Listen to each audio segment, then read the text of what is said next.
महाराज ने कहा, प्रेतपति यमराज की आज्ञा से धनेश्वर को नरकों के पास ले गया और उनको दिखाता हुआ कहने लगा, हे धनेश्वर, इन भयंकर नरकों को देखो, जिनमें की पापियों को यम के दूत सदा ही दुख देते रहते हैं। यह देखो, यह तप्तवाचुक नामक भयंकर नरक है, जिसमें देह जलने के कारण पापी विलाप कर रहे हैं। भोजन के समय जो प्राणी भूखों को भोजन नहीं देते, वह बार बार नरक में डाले जाते हैं। वह मनुष्य जो गुरु, अग्नि, ब्राह्मण, गो, वेद और राजा इनको लात मारते हैं, उन पर भयंकर उनके पाप उनके पर भयंकर नरक में जलाए जाते हैं। यह 6 प्रकार के नरक अतिशय पापों के करने पर मिलते हैं। अब देखो, यह दूसरा अंधक मिश्र नामक नरक है। हे ब्राह्मण, सुई की भांति मुख वाले तमोत नामक कीड़े इन पापियों को काट रहे हैं। इस नरक में दूसरों का दिल दुखाने वाले पापी गिराए जाते हैं। अब ये तीसरा करक्या नामक भयंकर नरक देखो। इस नरक में पापी आरे से चीरे जाते हैं। यह नरक भी असी, मंत्रवण आदि भेदों से 6 प्रकार का है। इसमें स्त्री तथा पुत्रों में वियोग कराने वाले प्राणियों को कढ़ाई में पकाया जाता है। 2 प्रिय जनों का बिछो कराने वाले प्राणी भी यहाँ असी मंत्र सभी तलवार की धार से काटे जाते हैं और कुछ भेड़ियों के डर से भाग जाते हैं। अब तुम यह चौथा नरक देखो। इसका नाम अर्गल है।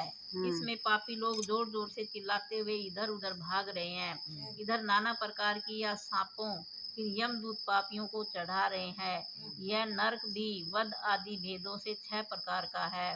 और यह देखो, यह कूटशाल्यली नामक 5वां नरक है, जिसमें की समेट कर लाए अंगारों की भांति कष्ट देने वाले बड़े बड़े कांटे लग रहे हैं। यह भी यातना आदि के भेदों से 6 प्रकार का है। पर स्त्री गमन करने वाले प्राणी इस नरक में पकाए जाते हैं। देखो, यह उल्वण नामक 6ठा नरक है, जिसमें की सिर नीचे करके पापियों को पकाया जाता है। जो लोग भक्ष्य अभक्ष्य का विचार नहीं करते, दूसरों की निंदा चुगली करते हैं, उनको इस नरक में डाला जाता है। देख लो कि यह लोग किस तरह से चिल्ला रहे हैं। दुर्गंध भेद से यह नरक भी 6 प्रकार का है। और यह देखो, 7वां कुंभी पाक नामक नरक है। यह बहुत ही भयंकर है। हे ब्राह्मण, यह भी 6 प्रकार का है। इसमें महापातकी लोगों को पकाया जाता है। इस नरक में हजारों वर्ष तक यातना भोगनी पड़ती है। यही रोरव नरक है।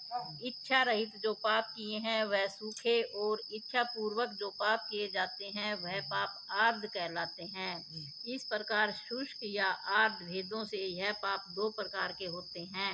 इनके अतिरिक्त और भी पृथक पृथक 84 प्रकार के पाप हैं। अपकीर्ण, पाडाकते, मालिनीकरण, जाति भ्रंशकरण, उपाय, अतिपाप, महापाप, यह 7 प्रकार के पातक हैं। जो जीव जैसा कर्म करता है वह इन 7 नरकों से अपने पाप कर्मों के अनुसार पकाए जाते हैं। तुम्हारा चूंकि कार्तिक व्रत करने वाले प्रभु भक्तों के साथ पर्याप्त मेल जोल रहा है, उसके पुण्य प्रभाव से तुम्हारी नरक यातना दूर हो गई है। भगवान कृष्ण जी महाराज ने कहा, इस प्रकार प्रेतपति ने धनेश्वर को सब प्रकार नरक दिखलाने के पश्चात यक्ष लोक में ले जाकर उसे वहाँ का राजा बना दिया। वहाँ पर उसका नाम धन यक्ष हुआ और वह कुबेर जी का सेवक बन गया। बाद में महर्षि विश्वामित्र ने उसके नाम पर तीर्थ बनवाया था। हे राजन, कार्तिक मास का व्रत महाफल का दाता है। इसके बराबर कोई दूसरा पुण्य कर्म नहीं है।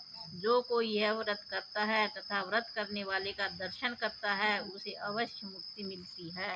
बोलो विष्णु भगवान की जय। 33 बार ठीक।